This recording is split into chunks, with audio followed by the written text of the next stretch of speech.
FatBob's Wood Company has become a local icon to those who travel Old Newport Highway to Sevierville, Tennessee.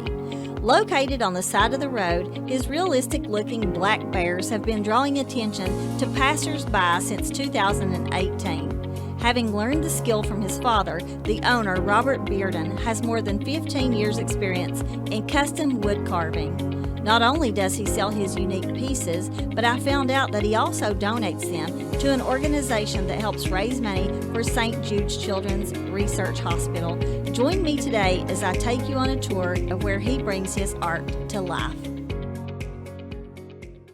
Bob, I want to thank you for allowing us to come out today and do this interview with you. Absolutely. We really appreciate you stopping by. It's great to meet you and glad to be a part of it. It's nice to meet you too. So before I begin, I just want to say that your work is absolutely spectacular. I've been looking around this morning since I've been here, and it's just beautiful. You are so talented. Well, we got a team of us here. I'll take credit where it's due, but we got a good group of artists here, and we take a lot of pride and passion into it. You know, it's cool because everybody's got their own style and their own personalities, and we really appreciate that. You know? So we're going to show some of your pieces in a few minutes, but before we do, first I want to ask you, how did you know that you could even do this?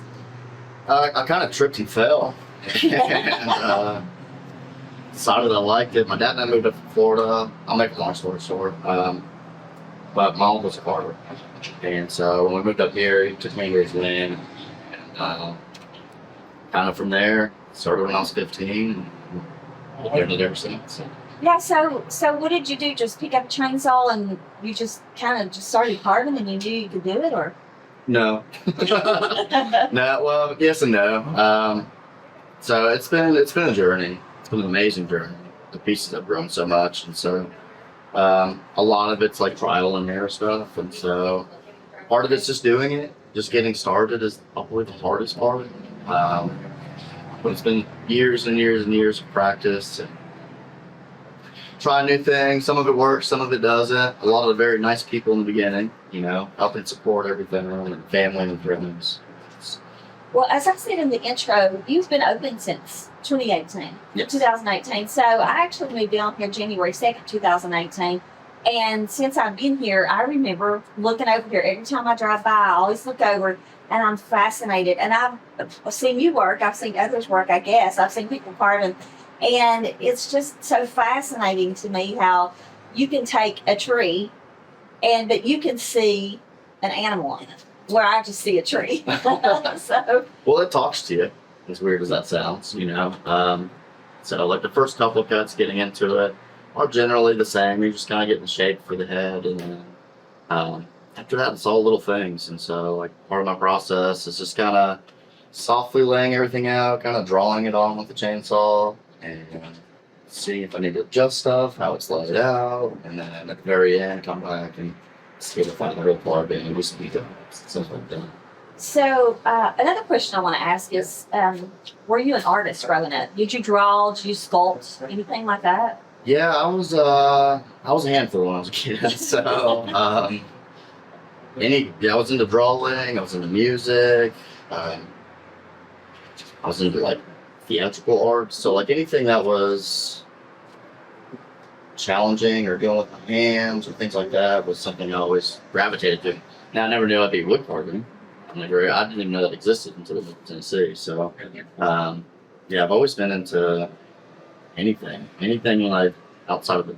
Yeah, very creative. Yeah. Obviously, the creative side of your brain is working all the time. So sometimes too much. But yeah. So, you know, I can't do anything creative. I mean, I write, but I can't do it. I can't draw, can't paint. Like I said, I'm just bumfuzzled how you look at a tree stump and picture a bear in it, or even a corn on the cob.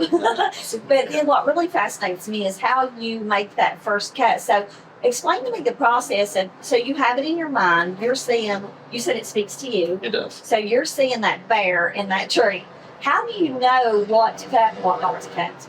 So like I said, the first cut is just, I guess the simple part of it is breaking it down into shapes. All right. So most of your animal heads are some form of triangle. Some are a little wider, some a little more narrow. So it's just getting that in there, and those 3 cuts are the biggest pieces cutting off the whole log.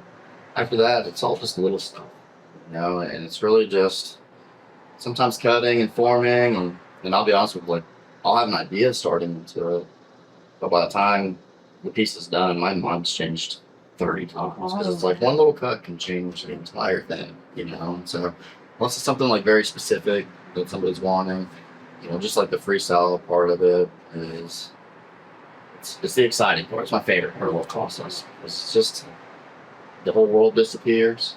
It's almost a meditative state. So you're taking a chainsaw that's designed to be aggressive and tearing stuff down, but you're doing these fine intricate cuts and just little stuff here and there. So, Yeah, very therapeutic, really is, Yeah, my day job, I work in the mental health field, and I do group therapy with patients. And so I'm always looking for ways for them to, it's called mindfulness. So you obviously practice mindfulness every day. So if it's, it's almost that meditative state. So that's really good for you. I'd say you're pretty stress-free. yeah. When I'm carving, it's my escape for sure. But I try to get everybody into it because it's really saved my life. And so, I've had a handful of experiences over the years where I've been able to kind of share that with people, and then come back and just thank me in a way. Just open up the door. You did all the work, and so it's been a beautiful thing. Yeah, that's great. Yeah, just the carving part of it, I love, but just everything else too. It's just allowed so much. Being able to help other people, listen, that's a feeling like you don't get that from anything else. When you help somebody else, yeah. So one of my biggest questions I want to know is, have you ever completely demolished a piece? Let's say you wanted to start out with a big bear and you ended up like I would with a little teeny egg. I'd like to lie to you and say no, but no, absolutely. Yeah, sometimes it just doesn't work out, It's been a little while. Usually you can kind of salvage it. Worst case scenario, kind of change it into something else.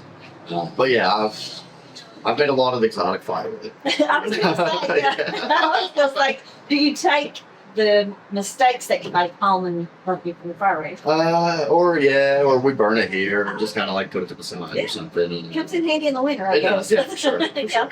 So what was the first thing you ever made? The very first thing I ever made with a chainsaw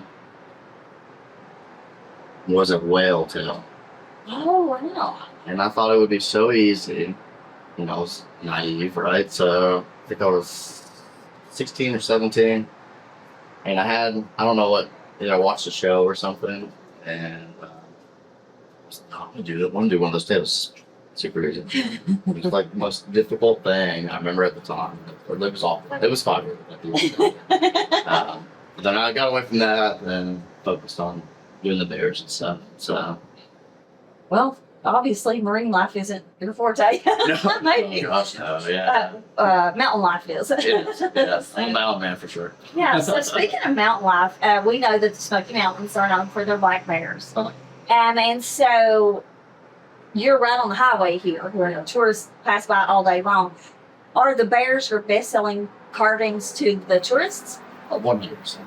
Yeah, and what's nice is having like a few different things. So not everybody has bears where they're at, but a lot of the people just want to bring a piece of this focus home with them, And so that's kind of where the motto "changing the world one piece at a time" comes from. It's, they bring a piece home. And, I don't know. In my head, I feel like if they had a stressful day or something, they could look at it, remind them of being here, and just have like a piece in the house and like just carry that love that they had while they were here. Yeah. So I totally get that. Before I moved here, I'm from West Virginia. okay. And, for years, me and my family came down here 4 or 5 times a year. And every time I came, I wanted to get a little black bear over in town, even if it was a magnet. Yeah. And so that's why I asked, because for me, when I was traveling here as a tourist, the black bears were everything. They are. So. And honestly, bears and chainsaw carving, they're really, like, they go hand in hand already. Mm-hmm. The black bears here, obviously. And scary. Like I said, they're all so different. Yeah, they are. They all have their own personality. They really do. And they don't come out until like the very end. You know, when you get done painting and staining and doing all that stuff, they're like, oh, this usually mine have, try to make them smile. You know, they got a little bit of a spark to them. So. I love it though. But yeah, they all shine in their own way. So. Now I see one here that's just plain. Do you ever just put the polyurethane on, or is it polyurethane and let it go like that, or do you paint all of them? No, I do. So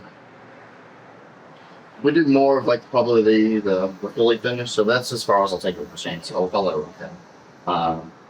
And some people love that part of it, which I appreciate because that's, you know, that's where the whole bear comes from, right? Because the chainsaw part of it. So yeah, we'll do those. We'll do it. We'll add all the detail to it, but not paint it. And a bunch of pieces like that. So paint black also. So I was wondering if somebody came and they wanted a custom piece designed to fit a particular space in their house, do you do that? Oh yeah, yeah. We do a lot of custom orders. Really, it's what I've been primarily doing for the last 3 or 4 years now. Oh, really? So having everybody else do is kind of allowed to get into other things, and so we have some really unique projects coming up very soon. They'll be pretty challenging, but they'll be fun. Is there anywhere we can see your work? I know you have a website. We're going to link all of your YouTube, your website, all of your social media accounts. We'll link it at the end of the show on the screen. But is that where people can see your? Yeah, it's primarily Facebook is where it's the easiest thing to like upload pictures and stuff. The website, I still got to do some uploading on there. So we got the YouTube channel, and we'll do a little bit of stuff on there. But primarily, Facebook would be the primary source. So you mentioned that you have other people working here. How many artisans do you have working with you currently? 7. 7. Yeah. Wow. Yeah, it's amazing. So when you first started, was it just you? You just came, flopped on the side of the road here? We really had a pop-up tent. Like I said, it was a whole journey getting here, and had a pop-up tent and didn't know what I was doing. It was kind of a leap of faith for sure. It just kept blossoming and growing. And God's blessed us here so much. So with that, you know, I've had other artists join me.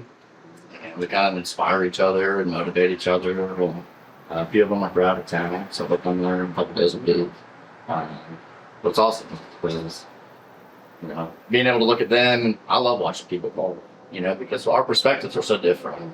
And so I'll watch them and seeing one little cut, I never thought about doing that. So I'll kind of steal their ideas a little bit. They'll steal mine too, you know? So we help each other out. Yeah, that's, you know, me and my friend Amy, we're authors. Okay. And and so we like to read other people's stuff. I mean, just because we write doesn't mean we don't like to read other people's stuff. So yeah, it's really fascinating how other people write and stuff. So I can imagine you really like to watch other people. That's an art in itself. It is, but it's right? yeah, but it's different. It's a whole different kind of art. Like I couldn't draw a straight line. Jackson, too like that. Well, you know, I'm honestly not a great drawer either, which is hilarious. Yeah, because people, you know, I'll have to do sketches sometimes, and just to kind of help them see. They'll explain to me what they want. Right? So in my head, I'm like building it, and I'll have to transfer it somehow on paper. But as I'm drawing, I'm like carving it in my head at the same time. So they're okay. They're not great drawings, but it's good enough. So, what are some of the challenges that you face in this business? That's a good question. You know, let me guess. Is winter one of the biggest challenges, or? Well, I said I was born in Florida, right? Yeah. So I still got the Florida blood in me. Yeah, winter's a little tough, but I was taught at a young age that the heat's in the tools. You know, so if you're cold, go to work and you'll warm up pretty quick. Sometimes it's just the challenges. The business side, you know, gets a little hectic sometimes. You know, the artists and the business side, they follow each other quite a bit. You know, so that'll be the biggest struggle. I know exactly how you feel. Like I have. Done several things in my life, and I'm really good at the actual work part, but the office stuff, that's what Amy does for me. You know, like I struggle with that. So Very yeah, interesting. I don't know what it is with me. I'm just not. I can't get a grip on that. So. Well, me too. So I probably have ADD like a 5-year-old. So sitting in front of the computer lasts about 10 minutes. Because I just want to go out. We just want to do the fun stuff. Exactly. Yeah. So I want to mention something to you. I watched a video of yours on YouTube, and I'm going to try not to cry when I talk about this, but you were making some wood bins. for a house. Yeah. And that took me back to when I was a little girl. My grandparents remodeled their home, and they raised me and my sister. And my grandpa went and got some raw wood, and he made wood beams, and he gave us like a hammer and chisel type thing. And me and my sister actually knocked pieces out just like he did on those beams, and then we all stained them. And then he put them up in the house. And watching that video took me back, and I cried. And that was such a beautiful memory that I was able to relive through your work. So thank you for that. Thank you for sharing that. Yeah. So, You guys worked hard then. yeah, we did. We did that. For Yeah, sure. that remodel took forever. I mean, like I was probably like 11 years old, and it just took forever. So, but it was fun because it was family time. Although I didn't know it at the time, I was spending time with my grandparents, my sister, doing all that. But we were working too. It turned out beautiful, and I'll never forget those beams in my grandfather's house. So. So if somebody sees something on here that they like, can they call you? Could they use the things that your links at the end of the show, get in touch with you? Do you ship or? Yeah, we did ship. Oh. We have an account with FedEx, so we're probably gonna go through them ready for us. But yeah, phone number was on everything, email. Best thing to do is call or text us. They can message through Facebook. Pretty much it. Well, good. Yeah. Well, listen, thank you once again for letting us come in today and do this. Your work is it's spectacular, and it really touches my heart. Some of the pieces I look at, like the bowls, I'm reminded of, I have a friend in Virginia, and he makes these wood bowls, not quite like this. He does the pieces where he puts them together and glues them. Oh yeah. He doesn't carve, he cuts them with the machine, but still seeing the bowls reminds me of Larry. So. I'll try that. It's not for me. Yeah. There's an art to that for sure. He 100%. worked in a furniture factory for 30 years, and so Okay. that's where he learned it. Okay. Yeah. So, but I'm going to have to send my friend Pam Haggard over here. She loves bears. She lives at Seymour. She loves Okay. bears. I'm going to have to send her over here to get a couple of your pieces. So, Oh yeah, man. For sure. but thank you again. And so we'll put everything, like I said, at the end of the show. And if anybody sees anything they want, they can just get in touch with you, and we can ship it to them. So perfect. Okay. Thank you. Thank you so much.